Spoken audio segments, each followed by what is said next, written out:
I've chosen three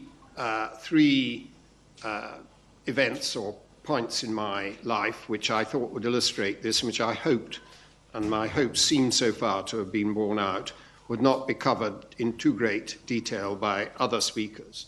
The first of these takes us back to 1982-3, and not, I hasten to say, to the budget war which was raging at that time and which consumed about 95% of my time, advising the Foreign Secretary and the Prime Minister about that, but to the closing, by that stage, getting close to the closing stages of the Spanish and Portuguese accession negotiations. And it became clear to me, as the Undersecretary in the Foreign Office, that there was a pretty awkward situation likely to emerge, which was, how on earth did we get through the House of Commons the ratification of Spanish accession when the border with Gibraltar was still closed, as it had been by General Franco many years before, and as the Spaniards showed not the slightest sign of moving on. So I suggested to Douglas Hurd, who was Minister for Europe at the time, that most of the rules of diplomacy said that if you are going to exercise some pretty strong pressure on a foreign country, it's wise to tell them about it a little bit in advance so that they can step to one side if necessary. So I said to him that I thought it might be well to explain to the Spanish government that the worst thing that could possibly happen to them would be to conclude an accession treaty with no doubt many difficult concessions on their side, and then find, when it was brought to the House of Commons, that they were forced in the full light of day to open the frontier with Gibraltar under the compulsion of the old enemy. Well, Douglas Hurd bought that idea and sent me off quietly to Madrid, where I had a long session with my friend Carlos Westendorp, who was then the leading negotiator at the official level on the Spanish side. And believe it or not, it happened. They understood the thing exactly as we had understood it, that the idea that they should be forced by the House of Commons to open the border was pretty terrible for them. So we'd better get it open before. And they did. And what happened basically was that Geoffrey Howe and the Spanish Foreign Minister agreed that they would discuss without commitment the whole issue of Gibraltar, but that would only happen if Spain had unilaterally opened the border before. And that's what they did. And that is, I think, the sort of example you get of how membership of the European Union is actually capable of leveraging you really important national gains, as well, of course, as suiting the objectives of the European Union itself, which is to see that territorial disputes, never again disfigure this continent. So I think that was quite an interesting case. I should add that it is really bizarre now to see the main British supporters of Gibraltar, who make a noisy and very effective clack in the House of Commons whenever a Spanish fishing vessel drops its line overboard on the wrong side of the border there, are all out there campaigning to leave, despite the fact that the Chief Minister of Gibraltar, and I think probably 98% or something like of the Gibraltar electorate are going to vote to remain. The former governor, Lord Luce, has said already, as has the Chief Minister, that if we left, Gibraltar would leave. If Gibraltar left, the border between Gibraltar and Spain would become an external border of the European Union, and as an external border, Spain would control who passed across it entirely. There is no European law that forces them to do otherwise. So that's my first episode, which I hope could be seen as being quite revealing. The second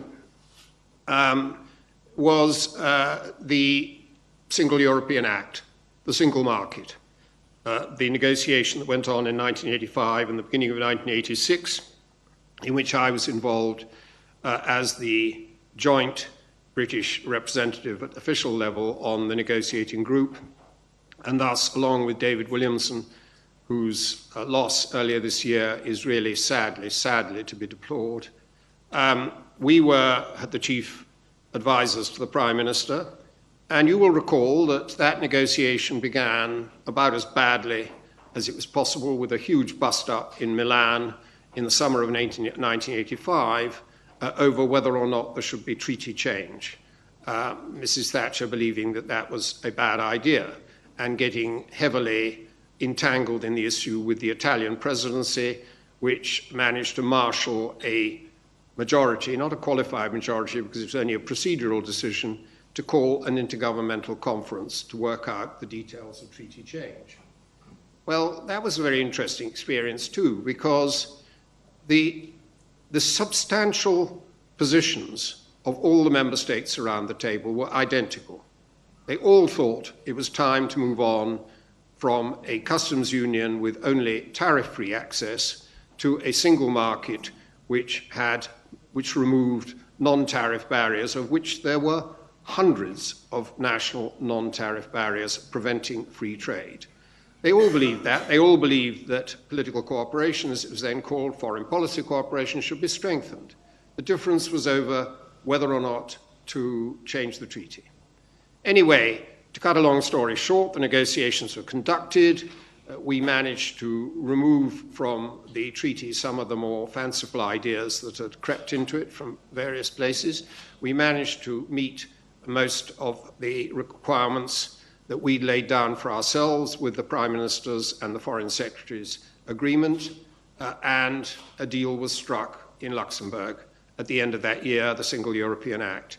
I think myself it's absolutely tragic that the Leave campaign now feels it necessary to say that the single market is of no value to us at all, when all the evidence is to the contrary. And one of the things I think they make a mistake about is they tend to look at trade figures based on the period after the 2008 crisis, when not unnaturally, given the turmoil there's been in all our economies, trade has not been growing as fast as it was before.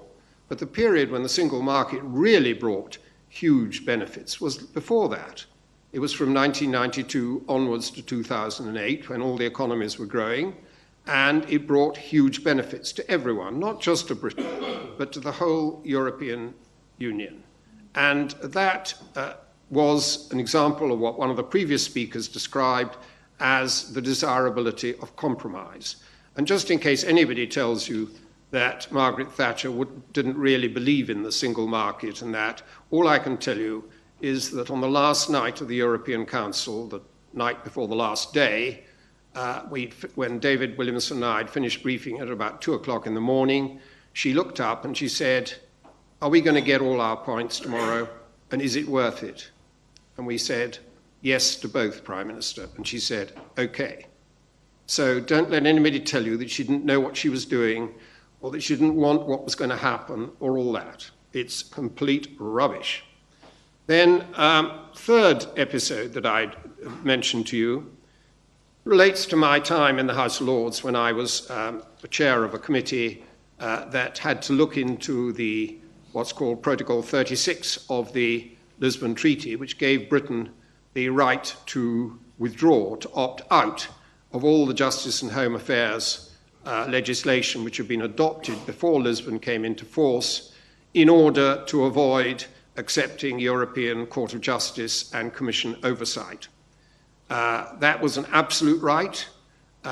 We did 2 big reports on it. We concluded that it was a right which we should not be exercising in our national interest, or at any rate not completely. And because the protocol gave us Britain the possibility of going back into various measures, we pushed very hard for that. That wasn't entirely straightforward, I have to tell you.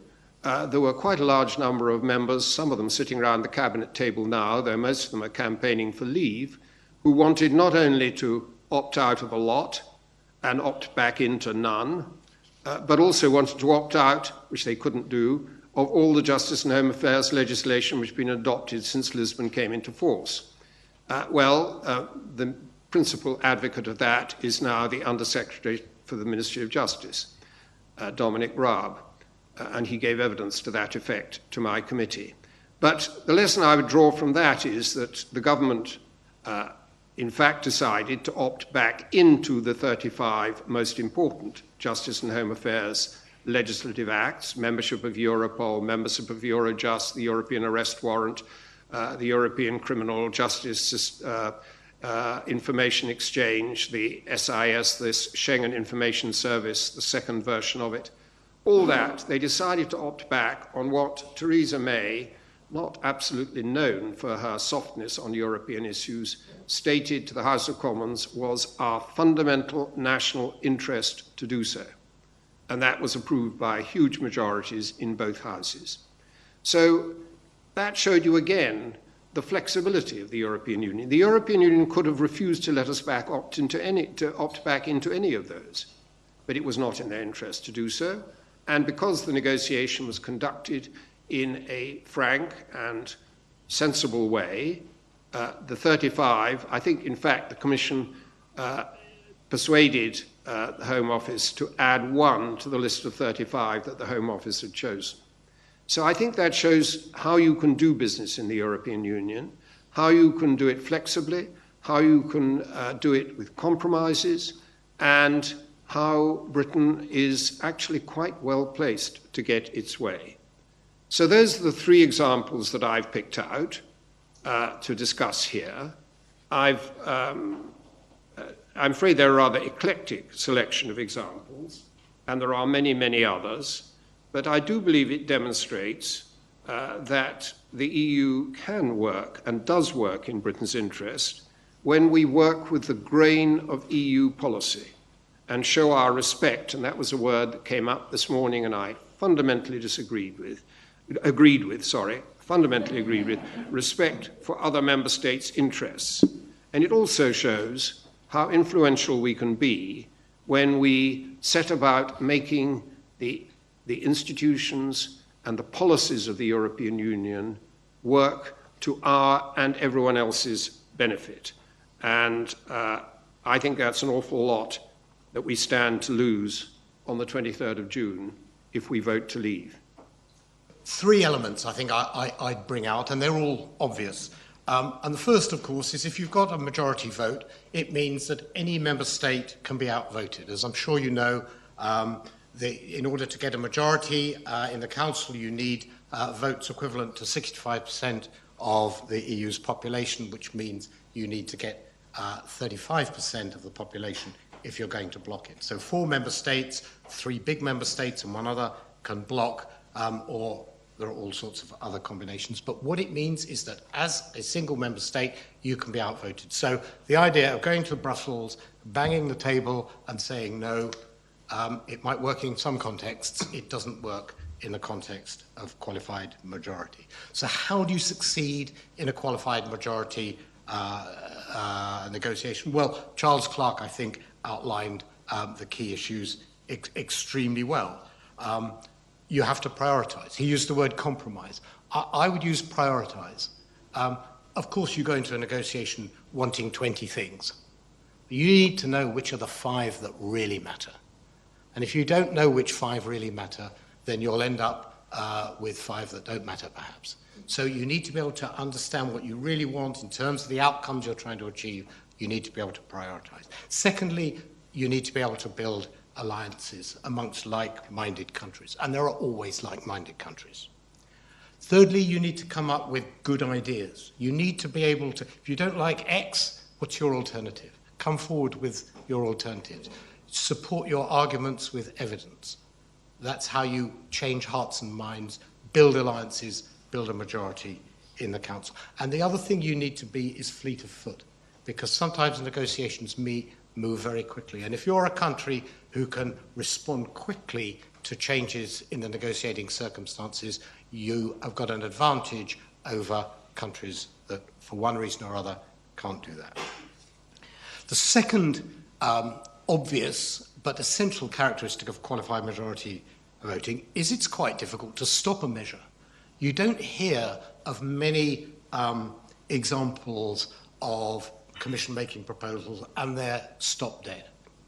And usually, in my experience, the British government isn't in the business of stopping things. It might be in the business of stopping elements of things or changing elements of things, but usually we don't want to stop things. But just sometimes, something really goes wrong with a negotiation and you want to stop it. And that's difficult. But actually, it's possible. And in my time as Deputy Permanent Representative, there were 3 occasions where, not because the Commission made a bad proposal, but because the European Parliament wanted to do something that we were fundamentally opposed with, the United Kingdom was able to pull together blocking minorities and stop some things happening. And I'll come on to those in a minute.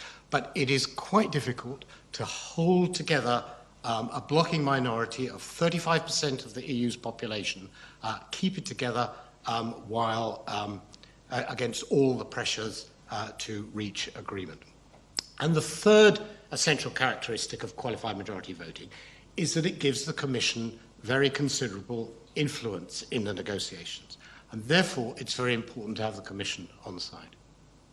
So those are the 3 characteristics I'd pull out. I'm sure there are others, but those struck me as the 3 most important. Is the UK any good at it?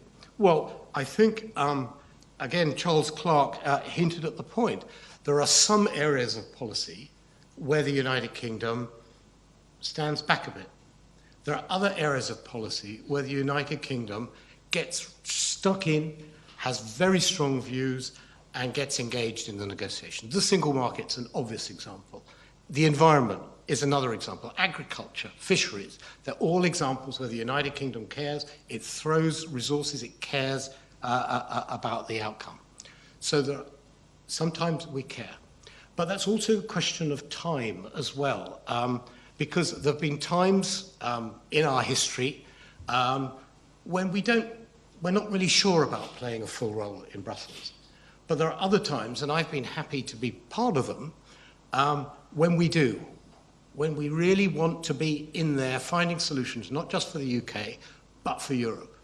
And everybody knows and everybody recognises that, and that's when we're very influential. So in those circumstances, how are we? Well, let's take the 3 criteria in reverse orders. The Commission. Are the Commission on side? Well, the general view often in this country is that the Commission is an alien force which is designed to do the UK down. But if you look at the last 20 years in particular, the Commission has been pursuing a pretty UK-friendly agenda. The UK proposed the most radical reform that there has been of the Common Agricultural Policy back in 2003. They came to number 10, to London, to talk about it before they made their proposal. They did exactly the same with the Common Fisheries Policy 3 years ago. The whole policy about the whole economic policy, open markets, better regulation, opening up the single market, opening up external trade. That's what the Commission's pushing for. Is that not a British agenda? It's been the British agenda of successive governments of different political colours. So the Commission in general is on our side, and that hasn't happened by accident. It's happened thanks to hard diplomacy and persuasion by political leaders from the United Kingdom. And of course, when the Commission's on your side, it makes everything much easier in the Council, because if you're supporting what the Commission is doing, then it's so much easier to argue for what you want, and it's so much easier to bat off, if you like, other forces, which might be protectionist, for example. They might be anti-environmental, for example, and you're in a much stronger position to do so. So we've been pretty good at being on the same side as the Commission. What about stopping measures? Well, I mentioned the three measures that I was involved in. One was on the Working Time Directive. Another was on novel foods, believe it or not, where the Parliament wanted to take measures which effectively would have banned all trade in, all imports of animals and meat from all of the Americas. And the third was on something called maternity pay. And those were examples where the Parliament was making proposals we didn't like. And on each occasion, with Germany and with a number of other member states, we worked closely with them to stop the Parliament achieving what it wanted to do. Now, those don't appear in the statistics. When the Leave campaign say, yeah, we've been outvoted 70 times, what those statistics don't say is where those big measures, which potentially could have created great damage to our interests, they were just stopped. They don't appear in the statistics. And finally, the third criterion, building alliances, finding solutions to problems, coming up with good ideas. Well, the Brits actually, compared to most other countries, are quite good at policy making. We have quite good rational approaches, usually evidence-based, or at least trying to be evidence-based, and that all helps us argue the case in Brussels. We're quite good at building alliance. Most ministers I've worked with, I should say, are quite comfortable jetting off to Berlin or Paris or Stockholm or Athens or wherever it is to build alliances, to find common ground, and to work with others to find solutions. The most memorable negotiation I was in was the reform of the Common Agricultural Policy in 2003, which we concluded in a council that met in Luxembourg over a period of 3 weeks. It was that complicated, it lasted 3 weeks. But the real work was done beforehand in bilaterals, in informal meetings, in preparing the ground with the Commissioner and the other member states. And the Secretary of State at the time was Margaret Beckett, and she did a first-class job in doing all that and achieving one of the biggest successes, or the biggest success we ever had on the Common Agricultural Policy. So, in general, in summary, we are good at it when we want to be. We have the advantage of English language. We have the advantage that everybody reads the Financial Times, and so they get their law from a newspaper that both is in English, of course, but also, in the main, tends to see the world as we do rather than some of the other member states do. And just to summarize with one statistic, in my 4.5 years as Deputy Permanent Representative, in my area of policies, we voted in anger against a proposal once in 4.5 years. That's a measure of how good we can be where we choose to be. Thank you. One thing I would say is that apart from possibly the French, without doubt the most difficult member state to deal with was the British, which means that presumably we were doing something right. I did actually find the engagement from the other side with the UK representatives always very strong, and I thought they were putting forward arguments very effectively. In my time in BIS and in the Foreign Office, the EU, European affairs, engagement with the Commission and with other member states was absolutely integral to almost everything that we did. I find it very difficult to conceive of doing those jobs without being thoroughly immersed day by day in European policy making, and a number of examples have been given of issues in which Britain has successfully pursued an agenda in Europe. I would say in recent years in the Foreign Office, I would give as examples the way in which we were able to use the EU as a multiplier in our sanctions policy against Iran, supporting our diplomatic policy on Iran, as a good example of how the EU helped us to achieve objectives which we consider to be very much in the British national interest. We did a similar thing, I think, in relation to the imposition of sanctions against Russia.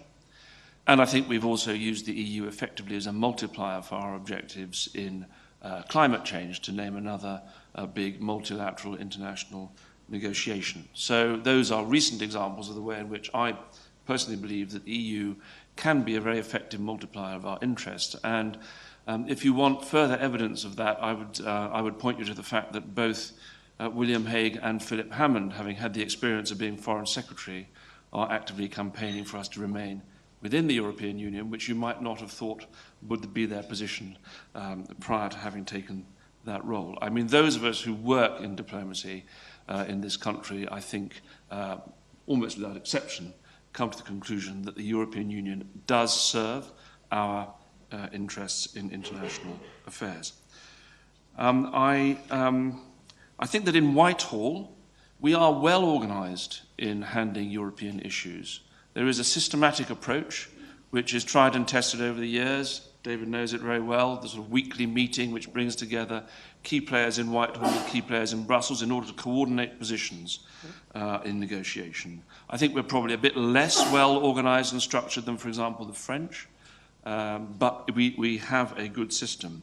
I also feel, however, that in recent times that system has perhaps operated a bit less effectively than it did in previous years. I don't know, Andy, whether you have a sense of that. And I think it's very important that we maintain an effective cross-government coordination in looking at the issues that are coming up, working our positions and working out where the trade-offs are and the priorities lie, because you've always got a very complex across-the-board agenda to deal with.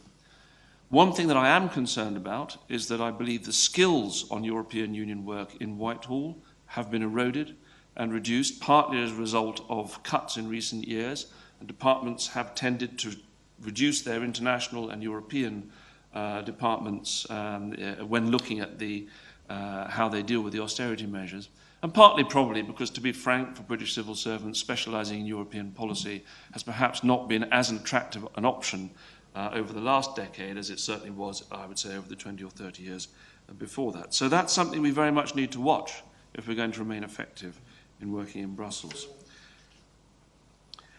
Having said that, I would say that I would agree that we are often very effective in getting our way on the things that really matter to us. And I'll just give you one additional example to that. If you think about the way in which the British government positioned itself on the appointment of President Juncker to be President of the Commission, a position which many of us might have thought was a very high-risk one, the fact is that nevertheless we came through that and achieved an outcome in which the current European Commission, to pick up Andy's point, probably has an agenda on many issues which is closer to the British agenda than previous Commission agendas have been. And the key priorities of this Commission are indeed ones which we advocate. And on top of that, we were able to secure the Commission portfolio for our Commissioner was the one that the government had as its primary objective.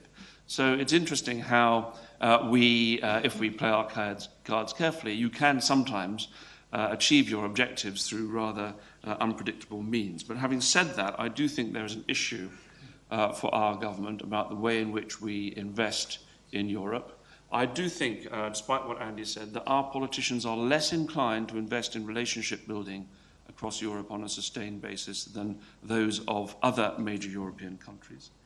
And we don't necessarily manage those relationships as well. And when our politicians go to Brussels, they sometimes have a bit of difficulty adapting to the more consensual approach to decision-making in Brussels, as opposed to the more confrontational approach to political life in Westminster. And I've seen that with British commissioners. It takes a bit of time to adapt. They usually manage it.